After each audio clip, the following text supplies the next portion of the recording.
A very good morning, class. I'm here again in your physics class today. In the previous class, we discussed about acceleration.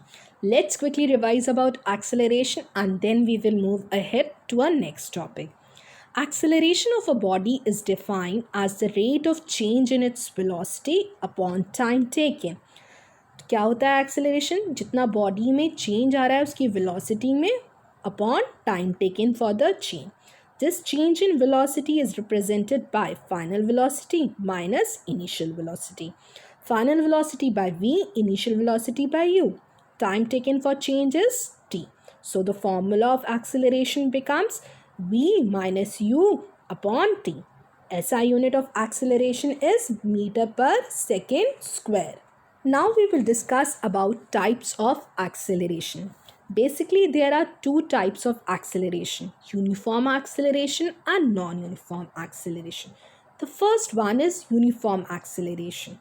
Uniform acceleration of a body is defined as a uniform acceleration if it travels in a straight line and its velocity increases by equal amounts in equal intervals of time.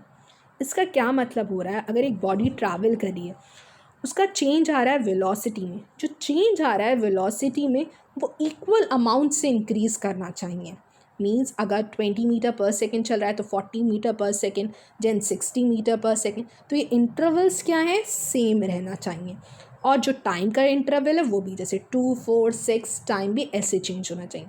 जब दोनों equal amounts में change होते हैं उस time उस body को हम uniform acceleration में कहते हैं. In other words, a body has uniform acceleration if its velocity changes at a uniform rate. For example, the motion of a ball rolling down an inclined plane and the motion of a freely falling body. इन दोनों में क्या हो रहा है? Uniform acceleration हो रहा है. So it's clear, जब बॉडी के चेंज इन वेलोसिटी होता है equal amounts in equal intervals of time, then it has uniform acceleration. Now next is non-uniform acceleration. A body has non-uniform acceleration if its velocity increases by unequal amounts in equal intervals of time. Uniform और non यूनिफॉर्मेशन में ये change है. Uniform acceleration तब होता है जब velocity equal amounts में increase होती है, पर यहाँ पर नॉन यूनिफॉर्म मोशन में क्या होता है? Velocity increases by unequal amounts.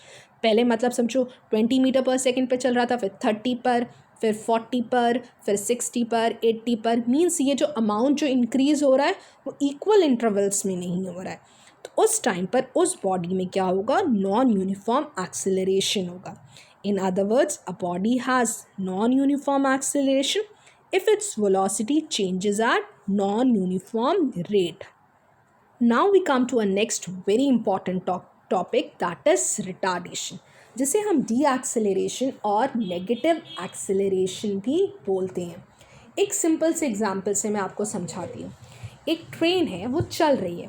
तो इसका मतलब क्या है? जब वो चल रही है तो उसकी कुछ इनिशियल वेलोसिटी होगी और जैसे जैसे उसका स्टेशन आता है तो उसकी वेलोसिटी कम होने लगेगी और ज़ीरो हो जाएगी. जब किसी बॉडी की वेलोसिटी ज़्यादा से कम होती है तो उस टाइम उसमें एक्सेलरेशन ना होकर रिटार्डेशन होता है. वो क्या होता है? नेगेटिव एक्सेलरेशन होता है. तो उस टाइम इस बॉडी को हम क्या कहते हैं? रिटार्डेड बोलते हैं. तो अगर जब बॉडी की वेलोसिटी इंक्रीज़ करती है तो एक्सेलरेशन क्या होगा? पॉजिटिव. और बॉडी की वेलोसिटी अगर डिक्रीज़ कर रही है तो उसमें एक्सेलरेशन क्या होगा? नेगेटिव, जिसे हम क्या बोलते हैं? Retardation. So a body is said to be retarded if its velocity decreases. For example, just now I given you the example of the train. A train is retarded when it slows down on approaching a station because then the velocity decreases. Retardation को भी हम same formula जो acceleration का होता है उसी से represent करते हैं. That is change in velocity upon time taken. Same as the SI unit, that is metre per second square. अब हम एक एग्जाम्पल सॉल्व करेंगे जिससे हमें नेगेटिव एक्सेलरेशन अच्छे से समझ में आएगा. When a car driver traveling at an initial velocity of 10 meter per second applies the brakes and brings the cars to rest in 5 seconds. क्या हो रहा है, एक कार ड्राइवर चला रहा है इनिशियल वेलोसिटी के साथ 10 मीटर पर सेकेंड, उसके बाद वो ब्रेक्स अप्लाई कर देता है और कार को स्टॉप कर देता है, तो उसकी फाइनल वेलोसिटी क्या हो जाएगी, उस टाइम 0 हो जाएगी। और टाइम कितना ले रहा है वो 5 सेकेंड। हमें पता है एक्सेलरेशन का फॉर्मूला क्या होता है, v minus you upon T. u क्या है हमारा 10 मीटर पर सेकेंड, v क्या है 0 metre per second, time taken is 5 metre. अब हम फॉर्मूले में वैल्यूज पुट कर देंगे, u माइनस 0 माइनस 10 अपॉन 5, तो एक्सेलरेशन मेरा क्या आएगा, minus 10 upon 5, that will be equal to -2 metre per second square. It is negative in sign which is known as retardation. यहाँ पर जो ये नेगेटिव साइन आया है that is known as negative acceleration और रिटार्डेशन।